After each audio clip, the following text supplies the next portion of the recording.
అండి, ఈరోజు మన రెసిపీ వచ్చేసి పింక్ సాస్ పాస్తా అండి. దీని తయారీ విధానం మనం ఒకసారి చూద్దాం. ముందుగా ఈ పాస్తా తీసుకున్నానండి. దీన్ని హాట్ వాటర్లో ఉడకబెట్టుకుందాం. వాటర్ కూడా బాయిల్ అయింది, పోసేస్తున్నాను. దీంట్లో కొద్దిగా ఆయిల్ సాల్ట్ వేసానండి. దీన్ని బాయిల్ చేసి వాటర్ వంపుకుందాం.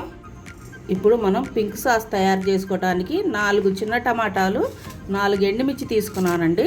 దీన్ని కొద్దిగా వాటర్ పోసి బాయిల్ చేసుకున్నాము మెత్తగా. పాస్తా ఉడికిపోయిందండి. ఇదిగో నేను తీసి ప్లేట్లో వేసుకున్నాను. దీన్ని కొద్దిగా చల్లారనిద్దాం. ఈలోపు ఒక చిన్నులపాయ తీసుకున్నాను. దీన్ని కొద్దిగా ఆయిల్లో వేసి కొంచెం ఫ్రై చేసుకుందాం. కొద్దిగా వేసాను చూడండి ఆయిల్. దీన్ని కొద్దిగా ఫ్రై చేసుకుంటాను. ఇదిగోండి చిన్నులపాయ ఏగిపోయింది. ఈ మాత్రం ఏగితే చాలు. నేను ప్లేట్లోకి తీసుకుంటున్నాను. పాస్తా కొద్దిగే కాబట్టి నేను కొన్నే తీసుకున్నాను. చిన్నులపాయలు ప్లేట్లోకి తీసేసుకుంటాను. ఇప్పుడు మనం ఇందాక ఉడకబెట్టుకున్నాం కదా టమాటాలు, ఇదిగో ఉడికిపోయినాయండి. ఈ కొద్దిగా చల్లారనిచ్చాక ఈ టమాటా మీద పై తొక్కు మొత్తం తీసేసి చిన్నులపాయలు ఇవి కలిపి మిక్సీకి వేస్తానండి, మెత్తగా పేస్ట్ లాగా. ఇదిగోండి ఇందాక మనం ఉడకబెట్టుకున్నాం కదా ఎండుమిర్చి టమాటాలు, ఆ పేస్ట్ అండి.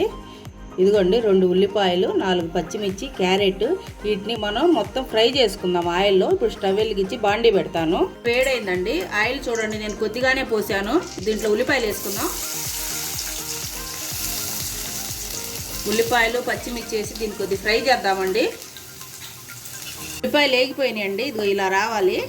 ఇప్పుడు దీంట్లో నేను క్యారెట్ వేస్తున్నాను. దీన్ని కూడా ఒక 2 నిమిషాలు ఫ్రై చేసుకుంటాను, పచ్చి వాసన పోయే వరకు. ఎక్కువసేపు అవసరం లేదు. వేగిపోయిందండి. ఇప్పుడు దీంట్లో ఉప్పు వేస్తున్నాను, కొద్దిగానే వేస్తున్నాను. నేను ఇందాక పాస్తాలో వేసుకున్నాను కాబట్టి. ఇదిగోండి కారం కూడా కొద్దిగానే, 1/2 స్పూను. దీన్ని ఒకసారి బాగా పచ్చి వాసన పోయే వరకు ఫ్రై చేసుకుందాం. అయిపోయిందండి, ఇది వేగిపోయింది. దీన్ని తీసి పక్కన పెట్టుకొని ఇంకో బాండి పెట్టుకుందాం. గిన్నె పెట్టుకున్నాను. 1 స్పూనే పోసానండి ఆయిల్. దీంట్లో 2 స్పూన్లు మైదా వేస్తున్నాను చూడండి. దీన్ని చాలా ఫాస్ట్గా ఉండలు కట్టకుండా తిప్పుకోవాలండి. ఇలా ఉండలుగా వస్తే మనం తినేటప్పుడు నోటికి తగులుతుంది. మనం పేస్ట్ లాగా చేసుకోవాలి దీన్ని. ఇట్లా చిక్కగా వచ్చింది. ఇప్పుడు పాలు పోసుకుందాం. ఇది 1/2 లీటర్ పాలు అండి. దాంట్లో సగమే తీసుకున్నాను నేను. ఇది కొన్ని పోస్తున్నాను, కావాలంటే మళ్ళీ పోసుకుంటాను.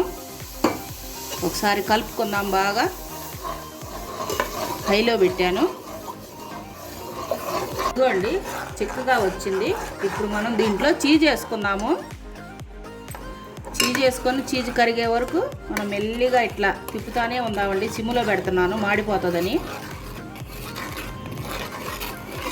ఇదిగోండి బాగా చిక్కగా అయిపోయింది. చీజ్ కూడా కరిగిపోయింది. మనం ఇందాక పేస్ట్ తయారు చేసుకున్నాం కదా, అది పోసేస్తున్నానండి. అది పోసి బాగా కలిపేసుకుందాం. ఇదిగోండి ఇది మొత్తం కలిపేసుకున్నాను కదా. ఇందాక మనం ఫ్రై చేసుకున్నాం కదా ఉల్లిపాయలు, పచ్చిమిర్చి, క్యారెట్, చిన్నులపాయలు, అవి మొత్తం దీంట్లో పోసేస్తున్నాను. పోసి మొత్తం ఒకసారి కలుపుదాం. ఇది పింక్ సాస్ అండి. ఇది మాడకుండా తయారు చేసుకోవాలి. ఈ వీడియోని మీరు చివరి వరకు చూడండి. ఇది చాలా టేస్ట్గా ఉంటుందండి. ఇదిగోండి మొత్తం పోసేసుకున్నాక ఇలా కలిపేసుకున్నాను. మన పింక్ సాస్ రెడీ అయిపోయిందండి. మీరు ఈ తరుణంలో ఒకసారి సాల్ట్ చెక్ చేసుకోండి. నాకు సరిపోలేదు, నేను వేసుకున్నాను. ఇప్పుడు నేను దీంట్లో పాస్తా వేస్తున్నానండి, ఉడకబెట్టుకున్నవి. ఇదిగోండి పాస్తా వేసాను. ఇప్పుడు మొత్తం ఒకసారి కలుపుకుందాం.